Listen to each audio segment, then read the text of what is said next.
The Honorable, the Leader of the Opposition. Mr. President, South Africa finds itself in a crisis. 17 million South Africans are sitting at home now, wondering if whether their social grants are going to be paid. The question speaks about accountability, and it's what I want to talk about. Because, in fact, the Constitutional Court said for almost 3 years that Minister Bathabile Dlamini has defied the court. In fact, Chief Justice Mogoeng yesterday, without precluding the judgment, said she is incompetent, was the words he used. Now, Mr. President, she's ignored several legal warnings. She's clearly putting 17 million South Africans' lives at risk. Now, I think you've issued the statement to say grants will be paid on the 1st of April. That's not the question. My question I want to know is whether or not, if somebody can bring South Africa to such a situation and ignore the Constitutional Court and act as a minister and evade all accountability, do you not believe, along with the call that COSATU has made, you defended them now, COSATU has called for her to be removed. South Africans are calling for her to be removed. I'm certainly one of those saying she must be removed.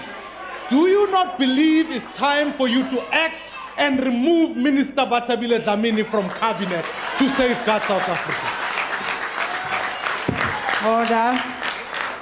The Honorable, the President. Well, thank you.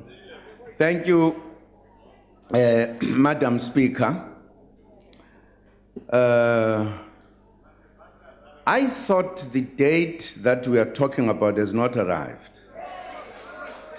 The 1st of April. Now, this is another kind of democracy. That if you suspect that somebody is going to fail or make a mistake, you must punish that person before it happens. It's a funny democracy. It's one thing if people raise the issue that, look, we are likely to get into trouble because we suspect that things might not be done, etc. But to act as if the first has come and pensioners' grants have not been given and therefore you must take action, I'm saying it's a funny democracy that says punish a person before they commit a mistake. I've never understood. I thought what this country is doing has been, including the courts, is to address that issue so that we are not going to experience that kind of situation. And that's what the courts have been doing. And I have been briefed by the ministers what they've been doing. In fact, there was at one point a tender out which was not taken by the bidders.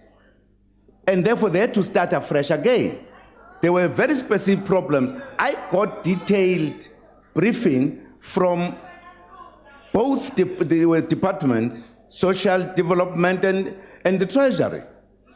It's not that they were sitting doing nothing all the time.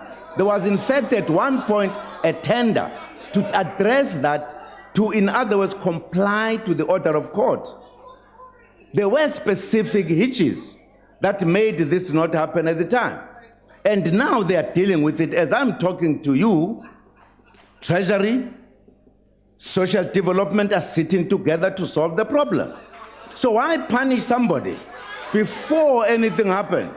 It's a funny democracy, funny legal system that a person before committing a crime must then be judged and be punished.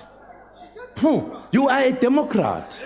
I thought you stick to democracy and the rule of law.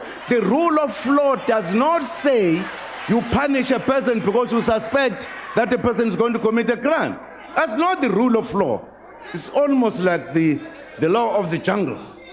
I get on to you as soon as I think you are almost, I suspect you are about to commit a crime. Then you are punished. No, sir. I disagree, Honorable Member. There's no crisis. Thank you, Madam Speaker.